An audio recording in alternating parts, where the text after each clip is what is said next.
On my wedding day, I overhear my stepsister telling my fiancé to reconsider marrying me because my parents' marriage ended when I was 5 at the time. I didn't understand why my dad was packing his things and leaving. I remember clinging to him, begging him to stay and asking if I'd done something wrong.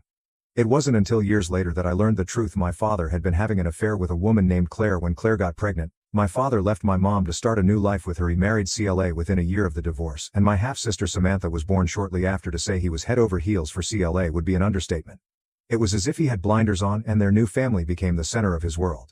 On the other hand was a remnant of his old life, a life he seemed eager to leave behind growing up. I split my time between my mom's house and my dad's. My mom was amazing, strong, kind, and fiercely protective of me, but when I was with my dad it was a different story.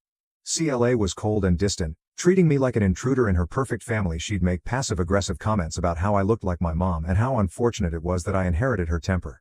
Samantha from a young age seemed to mirror her mother's attitude. She didn't outright pick on me, but her actions were calculated. If I brought a toy to their house it would mysteriously disappear. If I tried to sit next to my dad, she'd squeeze herself in between us, demanding his attention. My father blinded by his love for CLA, and Samantha didn't seem to notice or care. Meanwhile, Samantha was treated like a princess. She got the best clothes, the most extravagant birthday parties, and endless praise. I tried to stay out of their way, hoping that maybe, just maybe, if I behaved perfectly my dad would notice me, but no matter what I did, I was always an afterthought. As I got older, the favoritism didn't fade. It became more glaring when I graduated high school with honors. My dad barely acknowledged it, but when Samantha got a participation trophy for a school event, they threw her a party. When I got accepted into college, he didn't show up to move me into my dorm, but when Samantha started community he posted about it on Facebook, calling her his pride and joy. Despite everything I tried to maintain a relationship with him. I clung to the hope that deep down he cared. For my mom always told me to take the high road, so I did. I smiled through the favoritism and gritted my teeth through Claire's thinly veiled insults. I wanted a connection with my dad, even if it was on his terms. When I met my fiancé Alex, everything changed. Al was kind, supportive, and made me feel truly valued. For the first time in my life when we got engaged I was overjoyed and couldn't wait to share the news. I told my mom first, and she was thrilled. Then with some hesitation I told my dad. To my surprise, my stepmother seemed genuinely thrilled about the engagement. She gushed over Alex, calling him handsome and such a catch. It was unsettling, but I brushed it off as her trying to play nice. Samantha, however, was cold and distant. From the moment she met him, she barely acknowledged our engagement and made passive-aggressive comments about how some people rush into marriage too quickly. My father's reaction was lukewarm. He congratulated me, but it felt forced. I later found out he had hoped Samantha would be the first to get married, and my engagement had apparently bruised her ego. Claire offered to host an engagement party at their house, and despite that I felt uncomfortable about that. I agreed, not wanting to cause more tension in our relationship. At first everything seemed fine. CLA was overly enthusiastic, insisting on handling the decorations and catering. Samantha, however, was unusually quiet. She didn't offer to help with the planning or even pretend to be interested. During the party I overheard a conversation that sent chills down my spine. Claire was gushing to Samantha about how wonderful Alex was and how lucky I was, and that she wishes Samantha would have found someone like Alex. Samantha snapped back, "He's wasted on her. She doesn't deserve him. I'll make sure that wedding doesn't happen." I froze. I didn't confront her at the time, telling myself it was just jealousy, but the comment lingered in the back of my mind. The day of the wedding arrived, and I was filled with a mix of excitement and nerves, and everything was going perfectly. The venue was beautiful, and I was surrounded by the people who mattered most. Just before the ceremony I stepped outside to catch my breath and overheard Samantha talking to Alex. She was pleading with him to reconsider marrying me, saying, "You know I'm the one who will make you truly happy. She doesn't deserve you. She flirts with every man in the room and disrespects you. Can't you see she's not the one for you?" I was livid. I stormed over and demanded to know what she was doing. Samantha tried to backtrack, claiming she was just looking out for Alex, but I wasn't having it. I told her she was no longer welcome at the wedding, and had security escort her out. When my father found out he was furious. He accused me of overreacting and embarrassing Samantha in front of everyone. He said I was being selfish and ungrateful and that he's leaving because Samantha needs him. He left the venue in a huff, leaving me standing, having no one to walk me down the aisle. I was heartbroken, but Alex's brother stepped in and walked me down the aisle. Walking down the aisle without my father was a mix of emotions I hadn't fully prepared for. It was hard to ignore the empty chair where my father should have been sitting. I knew I made the right choice, but it didn't make it hurt any less. After the wedding my father sent me a message saying he no longer considered me his daughter. He accused me of tearing the family apart and said I was no longer welcome in his home. I was bombarded with messages from family members urging me to apologize to keep the peace, but I refused. I wasn't going to apologize for protecting my happiness and standing up for myself, so read it. Am I the a-hole for taking my half-sister out of my wedding and refusing to apologize even though it cost me my relationship with my father? Op's half-sister tried to sabotage Op's writing by confessing feelings for OP's fiancé on Op's wedding day. That's beyond disrespectful. It's outright malicious. Op's father's reaction shows exactly where his priorities lie, and it's clearly not with OP. I'm sorry OP had to go through this, but she did the right thing by standing up for herself. The wedding day should be about celebrating love and joy, not enabling toxic behavior. And now let's hear the community's opinion. Absolutely not the a-hole. Let's break this down. Samantha made a scene. Tried to ruin your marriage before it even started. And your dad's response was to defend her. He's been enabling her for years. And now he's showing you exactly where you stand in his eyes. You deserve better than this. Your grandparents clearly see how unfairly you've been treated. And their support speaks volumes. Hold your head high. You didn't ruin anything. They did not. The a-hole. Your half-sister was way out of line. And your father's reaction is just proof of the favoritism you've endured your whole life. You had every right to ask her to leave after what she said to your fiancé. It was wildly inappropriate and disrespectful to you and your marriage. Your father refusing to walk you down the aisle because you set boundaries. That's on him, not you. You didn't destroy the family. They did by refusing to treat you with respect, not the a-hole. Honestly, I don't even know how you kept it together after overhearing that conversation. What Samantha did was unforgivable, and the fact that your dad backed her instead of you say everything about his character. He disowned you? Good riddance. You don't need people in your life who can't show basic decency. It sounds like you've built a strong support system with your husband and grandparents, and that's what matters. Keep moving forward. You're better off without the drama. Update: a few days after the wedding, I got a call from my grandparents, my father's parents. They'd been at the wedding and, like me, were stunned and horrified by my father's actions. They didn't hold back, telling me they were deeply disappointed in him for how he handled everything. Then they dropped something I wasn't expecting. My grandparents went on to tell me that they had finalized changes to their will to ensure my father wouldn't inherit anything from them. Instead, they wanted to make sure their estate would go to me and their other grandchildren except Samantha. They said, "What, my father and Samantha did it?" Unforgivable. As for Samantha, I haven't heard from her since the wedding. Alex reassured me that he was completely blindsided by her confession and that it only strengthened his love for me. We're currently enjoying our honeymoon and focusing on building our future together, far away from the drama. I, 18 and female, am about to go to college. I have a full ride to my state university, which I chose over paying in full at a much more prestigious school because I plan on going to a prestigious and expensive law school. My parents' income is too high to qualify me for any financial aid. I have a college fund of about $100K. My stepbrother has one of about $70K. 19 male. Mine is half from my mom, half from my dad. This is from my dad. His mom and the inheritance from his deceased father. My stepbrother is attending a very expensive out-of-state university and is nearly blown through his fund. He is now very stressed about having to take out loans since he is not going into a high-income field. He and my stepmothers are urging me to give him my college fund, or at least some of it, so he can avoid taking out as many loans. Their reasoning is that then we'd have an equal start of undergrad, that the fund was intended for undergrads only, that I'd have a higher paying job so I'm more able to pay back loans, and that my mom was more capable of supporting me, since she has a higher income than my dad's household and my stepbrother's father is dead. My dad is neutral and told me to choose, but that family is more important than money. My mom supports putting it towards law school and thinks it's the smartest choice, not the a-hole. Your stepbrother and stepmothers are entitled. Ace, I wouldn't give them any of the money. If your stepmother really wanted your stepbrother to have an equal college fund, she would have planned ahead better. She had 19 years to put more money aside. For crying out loud, keep the money yourself, because this is an important amount of money that could make your life easier, not the a-hole. Tell your mom I guarantee that she wouldn't be happy.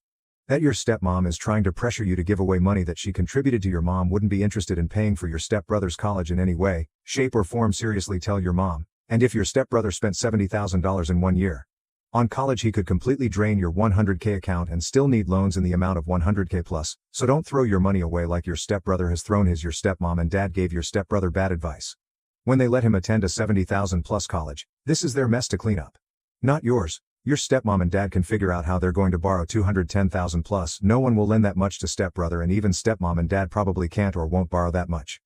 But please tell your mom what's going on. Explain that you don't think it's fair, that they want to spend stepbrother's savings and yours. Besides, especially when some of your money came from mom, she'll have your back, not the a-hole, and you shouldn't give him any of that. It's your college fund, keywords, yours not. Who cares about the salary outlook for your major and his? That shouldn't matter. And the same with the school he chose to attend versus the one you chose to attend. It's your money, and you should be able to use it for what you want. Your stepbrother can also get a part-time job while attending school or change his major if he's so worried about the future.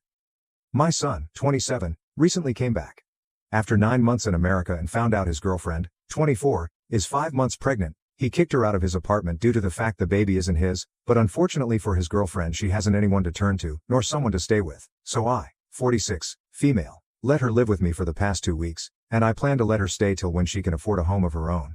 I know that she was wrong, but she's a pregnant woman and that baby is innocent in all this. My son said it's either her or him, and I said I pick her because regardless of what she did, she a human, and she needs help. Since then he hasn't spoken to me yet.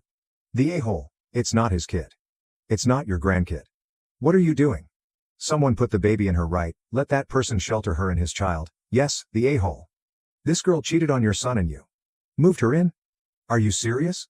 If she could find someone else to get her pregnant, she can certainly find someone else to live with. Congratulations, not the grandma. You just lessened your odds of being involved when your son finds someone to have kids. Wait, what? Your son's girlfriend is pregnant with another man's child. So you chose the cheater over your own son? Yeah. Yes, the a-hole told her to go to the a-hole she cheated with. You owe your son an apology. And you need to get that girl out of your house. I wouldn't care how innocent the baby is. It isn't yours responsibility. If I were your son, you'd be out of my life as fast as I kicked out the person who cheated on me. Update. I've asked my son's ex to leave and written him an apology letter. My 51 male ex-wife and I were married for 24 years. It was pretty good. For a long time we raised our twins together, now 26 male and female, and after the kids went to college, we decided to move to Europe for a couple of years. But while we were abroad, we realized that the passion in our relationship was gone. Without the kids and our regular routines around, we were basically just platonic friends. After about 8 months abroad, she asked me for a divorce, and I agreed. I moved back to the US to a different state than where I'd lived before. After I got here, I ran into a woman, now 27, female, who had been friends with my kids in high school. She'd moved out here for school but got pregnant, got married, and divorced, and had lost touch with most people from home along the way. She hadn't spoken to either of my kids for years. At first we just started spending time together as friends. She was someone I knew, and I liked helping her with her daughter and just exploring the city with her. But after a few months I realized I had feelings for her, and we started dating. It's serious. I love her, and I want to marry her and raise her child together.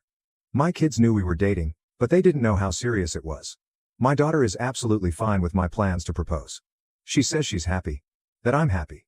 My son doesn't feel the same way. He says that he wasn't going to say anything before because he assumed this was just a fling, but he thinks it's disgusting that I'm dating his old classmate, and that if I marry her, then I'm out of his life. I don't want to lose my son, but I don't think he's being reasonable. I know there's an age gap, but we were both adults when we started this relationship, and we're really good together. I'm happy like I haven't been in years. I don't think I could find someone else that could make me this happy, and I don't even want to. Would I be the a-hole if I told my son that he can do what he wants, but I'm going to marry my girlfriend? If he chooses to cut me out of his life, then he can. And if he ever changes his mind, I would welcome him back. I think no hole with a sight. Yes, the yole, you are too loving. Consenting adults spending time together and being happy together, but the fact that she is your child's former classmate is gross, and they are allowed to feel deeply uncomfortable with that. It's crazy that you're willing to just give up the entire relationship with your actual child. Yes, the a-hole. Honestly, the age difference here is so gross. I totally understand your son. It's been 2 years. How long do you think this will last? Why were you looking at women so much younger in the first place, especially a former classmate of his? This is all quite scabby, and if you want to be respected, maybe give it some more time. Sad that your son is not taken as seriously as the flavor of the week. Tell as old as time. Old dude meets young vulnerable single mother with no support network who is half his age and gets a white knight complex about marrying her and raising the kid.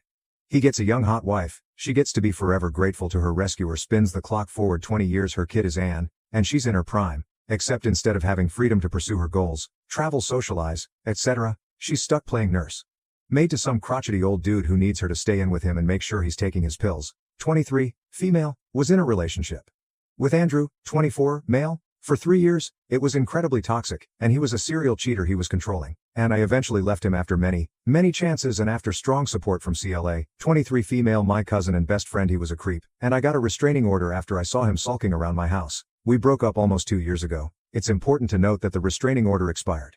His parents are friends with my parents. They go way back, and they didn't stop seeing each other when we broke up, which I understand. They've been friends since high school. It's important to note that my parents are stereotypical Asian parents, overbearing, hovering, and old school with high expectations. They were devastated when we broke up and have been pressuring me to get back together with Andrew because we were meant for each other. They don't know why we broke up. I've considered telling them before, but they would never understand. I did tell them that I never wanted to see him again anyways, so I attended a family gathering the other day. I hate them, but my parents make me go. I stood with Claire in the corner, and it was almost like a movie. She gasped and subtly nudged me. I turned around, and there he was. He had been invited by my parents. I pulled them into a corner and told them that I was going, or he was. They told me to give him another chance, and I refused. Obviously they wanted to know what he'd done, and I gave them a brief summary. They reacted exactly like I thought they would. Would they have told me I was a liar, that I was overreacting and to move on? Claire pulled me out of my parents' house, and I haven't responded to anyone's texts or emails, but I'm wondering if I'm the for leaving and making a scene. Should I have just stuck it out? Even if my parents did know about the restraining order, they'd probably just say it's BS or that it was in the past or something. That's their normal response to things they don't care about or interfere with their plans, not the a-hole your parents just believed another person over their daughter. Ask them that either they choose Andrew or you will never see them again. Not the, and I don't give a d about stereotypes, I'm too old for the BS at 23 years old. You tell your parents they're on your side or they're out of your life. Show them the documentation of the restraining order if you need to, but your safety and mental well-being have to come first. Best wishes, not the a-hole. So to sum up, you told your parents you never wanted to see him again. They ambush you by disregarding your wishes, you repeat your wishes, they ask you why. Which any normal non-controlling person would have done in the first place. You tell them, they double down, you follow through. Seems to me you were honest, forthright and consistent. They were controlling, dishonest, holier than thou, denigrating and distrustful of their own daughter. They really need counseling. Some background information on my cousin. She is a 35-year-old who is on her third marriage and has a self-described preference for real men. What that means is open to interpretation, but to give some idea, she believes in the conservative tradition that men are the head of the household and ultimately women should obey them. She posts on Facebook about how there's nothing wrong with making your man a sandwich or having dinner ready as he walks in the door. She once even shared a post along the lines of, if I hear a woman got hit. My first question is, what did she do anything to deserve it? Hopefully that paints a picture now of her marriages.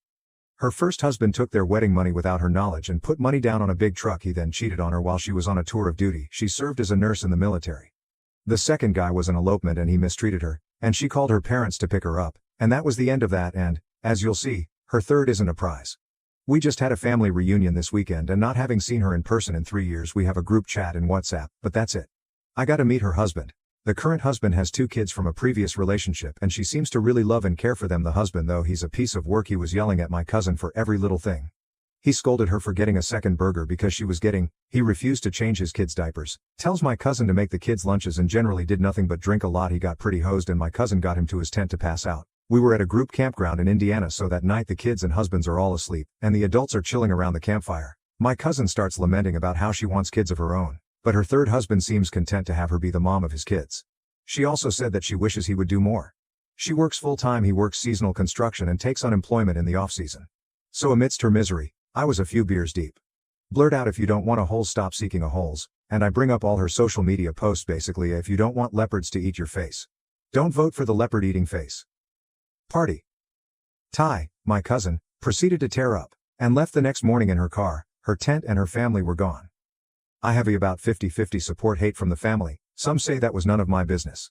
But of all people, my cousin's parents thought it needed to be said by someone other than themselves. I have since texted my cousin apologizing for saying it out loud instead of in private, but that I meant what I said. She forgave me, but said I shouldn't make judgments on her family life that I know nothing about. Yes, the a-hole look, it's fine to disagree with her and her choices, but you're describing at the very least an emotionally aggressive relationship, and your response is to say she deserves it.